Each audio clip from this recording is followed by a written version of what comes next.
Hello and welcome back to the Fantasy Playmakers. What's up, guys? In today's video, I'm going to be running through my start sits at the running back position. So basically going into week 7, would I feel comfortable having each of these players in my lineup?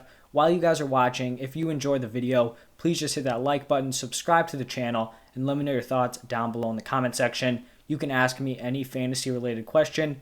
I will be responding to every single comment. But let's get right into the Thursday night matchup. We have the Broncos traveling to Cleveland to take on the Browns. And on the Broncos side, I'm going to be sitting Melvin Gordon and Javonte Williams. There is honestly just so much consistency here in terms of this being a 50-50 split. It literally seems like every week these guys have the same number of carries, same number of targets. And if they're going to be splitting 50-50, I just don't really have enough faith in either of them because you're basically counting on one of them to score a touchdown. And I just don't want to be relying on that. On the other side here with the Browns, this could be a really ugly game for them. Right now, Kareem Hunt is on the IR, so we know he's out. Apparently, there's a chance that Nick Chubb plays, so if Nick Chubb is active, he has to be in your starting lineup. We also know that Baker is banged up, but then if Nick Chubb is out, you've got Dearness Johnson and you have Demetric Felton. Dearness Johnson is more of the guy on the ground. Felton gets the receiving work. This could really be wild out of the backfield. So if Chubb is out, I guess you could potentially be starting Johnson or Felton. We kind of have to wait and see what the coaches are saying, who's going to be getting the most work. But right now, we just have to hope that Chubb is in the lineup and he will be the only start. Then moving on to Sunday, we have the Panthers taking on the Giants. For the Panthers, Chuba is in your lineup. Christian McCaffrey on IR means Hubbard is going to be the starter for at least 2 more weeks. And actually, the Panthers head coach Matt Rule came out and said that they need to rely on the run more. They're not trying to throw the ball 40 plus times a game. And that is fantastic news for Chuba Hubbard owners. On the Giants side, I'm still going to be running with Devontae Booker. He's getting the majority of the touches out of that backfield with Saquon out. His backup, Elijah Penny, did get into the end zone, but his touches were just not enough to, rationalize him being a start.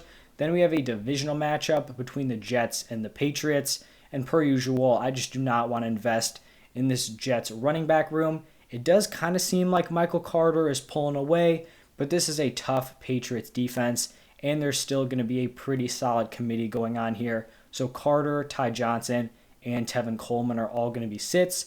On the Patriots side, I did end up going with Damian Harris. He's not someone I feel comfortable starting every single week, but when I look at this matchup, the Patriots should be up for the majority of the game, which means they're going to be running the ball a significant amount, and Damian Harris is probably going to be a major beneficiary of that. I have his backup, who's seen an increased workload, Ramondre Stevenson, as a sit, and then same thing with Brandon Bolden. He was essentially phased out of the offense in week 6, so I have zero faith in him moving forward. Next up, it's the Chiefs taking on the Titans. On the Chiefs side, with CEH on IR, Darrell Williams is the clear number 1 there, and he is going to be in the starting lineup. His backup, Jerick McKinnon, on the bench. Then for the Titans, honestly, probably the best fantasy asset this year. Derrick Henry is just a monster. Just finished watching Monday Night Football. The man goes off for 3 touchdowns. He truly is unstoppable. His last 5 games have been insane, and normally you kind of see that stretch from Henry towards the end of the season when the defenses are kind of worn down. He's doing this early to midseason. I just can't wait to see what he's going to do for the rest of the year. He is the number 1 running back right now and a lock into your lineup. Then this next game here is between the Washington football team and the Green Bay Packers. This Washington backfield is a little bit up in the air. As you can see on the screen, I have both Antonio Gibson and J.D. McKissic as starts. Antonio Gibson is dealing with a shin injury right now, and it doesn't look like he's a lock to play in week 7. So if Antonio Gibson is out, then I would want J.D. McKissic in my starting lineup. But if Antonio Gibson is active and, ready to play a decent amount of the snaps, he would be a start and J.D. McKissic would be a sit. So basically, whichever one of these guys is the starting running back, I want them in my lineup. On the Packers side, it's the same thing every single week. Aaron Jones is the starter and A.J. Dillon on the bench. Then we have the Falcons traveling to Miami to take on the Dolphins. For the Falcons, I'm going to continue to start both Cordarrelle Patterson and Mike Davis. Patterson is definitely the more clear start here, but Mike Davis has put up double-digit points in PPR scoring every single week. It hasn't been pretty. He's had some late-game touchdowns that have kind of saved him, but he's on the field for a fair amount, 60+% of the snaps. The opportunities have been there. If he can continue to get into the end zone, he's definitely, a viable flex play in like 12 or larger leagues. Plus, with 6 teams on bye this week, I just think it makes Mike Davis a little bit more of a viable play. On the other side, with the Dolphins, I just don't want to be involved in this committee here. Myles Gaskin, Malcolm Brown, and Salvon Ahmed on the bench. On Sunday, they definitely went with a full-blown committee, but they gave Myles Gaskin a lot of opportunities in the receiving game, and he was horrible. He dropped a few, he bobbled. He really just did not earn that playing time. So I think, come next Sunday, this could just be each guy getting like 5 to 6 carries. Gaskin has 3 or 4 targets, just not enough from any of these players to really rationalize them as a starter in your lineup. Next, it's going to be a divisional game between the Bengals and the Baltimore Ravens. This should be a very solid matchup. On the Bengals side, Joe Mixon, locked-in starter. The man's workload when he is healthy is absurd. He absolutely balled out in Week 6, and I think he will continue to do so against the Ravens. On this Ravens team, I'm going to be sitting all these running backs: Latavius Murray, Devonta Freeman, Le'Veon Bell, and Tyson Williams if he's active. They just have such a dead even committee here. It was like Murray, Freeman, and Bell were all somewhere between 7 and 9 carries. They all had a rushing touchdown. I just don't want to get involved in this at all, so I'm going to be avoiding all 3 of those players. Then it's going to be the Lions traveling to Los Angeles to take on the Rams. For the Lions, DeAndre Swift just continues to be a solid play in your lineup. He has that receiving game to kind of back him up with the lack of scoring from this Lions offense. And then his backup, Jamal Williams, is going to be on the bench. He gets a fair amount of carries, but basically with Swift, he gets the receiving work. Jamal Williams does not, which makes him a guy that I do not want in my starting lineup. For the Rams, one of my favorite players this season, Darrell Henderson. The man gets workhorse touches, and I love him in my lineup. Sony Michel is a sit because he really has no value with Henderson on the field. Next matchup is the Eagles traveling to Las Vegas to take on the Raiders. And honestly, these were 2 players who are kind of on the fringe here. I don't love them in my lineups, but with the bye weeks, I think they're kind of suitable. Miles Sanders, they just have to start giving these running backs more opportunities. There is no balance in their offense, and so hopefully they can start to do that this week.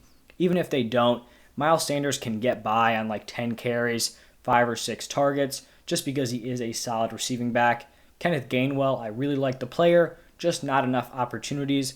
For the Raiders, Josh Jacobs is not getting it done in the yards department, but he has been getting into the end zone. And like I mentioned, with the bye weeks, you just got to roll with him as a start. His backup, Kenyon Drake, had a pretty monster game in Week 6, but it was on like 4 carries and 2 receptions. He scored 2 touchdowns, not sustainable at all, and I do not trust him anywhere near my starting lineup. After that, it's going to be the Texans traveling to Arizona to take on the Cardinals. This could be a very ugly game, just like the Texans' backfield. Mark Ingram, David Johnson, and Phillip Lindsay all on the bench. Full-on committee there. Mark Ingram gets the low-value carries. David Johnson gets the receiving work. Phillip Lindsay gets, some of those touches in between. For the Cardinals side, I actually am going to go with Chase Edmonds and James Conner as starts.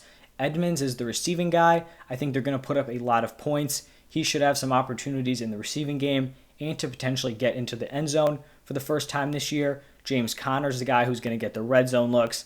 And if they're just running out the clock because they're ahead, that is going to be James Conner's role. Then it's going to be the Bears traveling to Tampa to take on the Buccaneers. Brady's kind of revenge game from the 4th down, slip up last season. On this Bears side, this backfield is kind of in an interesting place because we have David Montgomery on IR. We had Damian Williams, who looked like he was going to be the RB1 in Montgomery's absence, but then he ends up going on the COVID list. We also saw in Week 5, Khalil Herbert actually out-carried Damian Williams, but Williams had that receiving work. This week, I guess I'd be going with Herbert as a start. If Damian Williams is not back, then 100% he's a start. But if they're both active, I think you just got to sit both of them because this is a brutal Buccaneers offense to run against. Even starting Herbert, if he's the lone back, is a little risky, but I think he could get some work in the receiving game. And I'm going to keep going back to it, but 6 teams on bye. there's going to be, some more questionable choices here. So I would go with Herbert if he's the lone back. On the Buccaneers side, Leonard Fournette's value has just skyrocketed the last few weeks. He is their guy. Last year, it was basically a competition to see who could lose the most amount of opportunities between Fournette and Rojo. They were both terrible, both messed up a million times. This season, Fournette has looked so much better. His hands look way improved. He looks like a semi-competent runner when he gets the ball. Rojo's a solid pure runner, but the man can just not figure it out. He can't hold on to the ball. He can't catch anything. Bricks for hands. So Fournette's going to be the start. Ronald Jones and Gio on the bench. Then it's the Colts traveling to San Francisco to take on the 49ers. Jonathan Taylor locked in start. The Colts really need to be getting Taylor some more opportunities each game. The man is so explosive, clearly their best offensive player, and he's going to continue to be locked into your lineup. I'm going to be sitting Naheem Hines and Marlon Mack, just not enough opportunities for them to be startable. On the 49ers side, I'm going to be starting Elijah Mitchell. He's kind of been a little bit of a letdown from what everyone thought was going to be like the best waiver wire pickup of the whole season. After week 1, he gets a ton of carries. Then he goes out, gets injured, I believe, in week 2. Been dealing with an injury, played in week 5. But then, you had Trey Lance rushing 16 times, so the opportunities weren't there.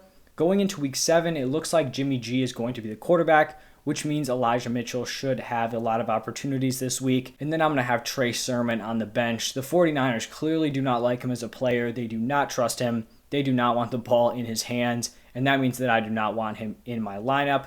Then the final game of the week, Monday Night Football, Saints traveling to Seattle to take on the Seahawks. Alvin Kamara, automatic lock in your lineup. And then on the Seahawks side, I think Alex Collins is a solid start. With Chris Carson out, he's going to be getting the majority of the work on the ground. The passing game was kind of struggling with Geno Smith, so they're going to rely on the run. And then his backup now, DJ Dallas, is going to be a sit. But that is going to wrap it up for my Week 7 running back start sits. If you guys enjoyed the video, please do me a huge favor. Hit that like button, subscribe to the channel, ask me any questions down below. I'll be posting my wide receiver start sits later today.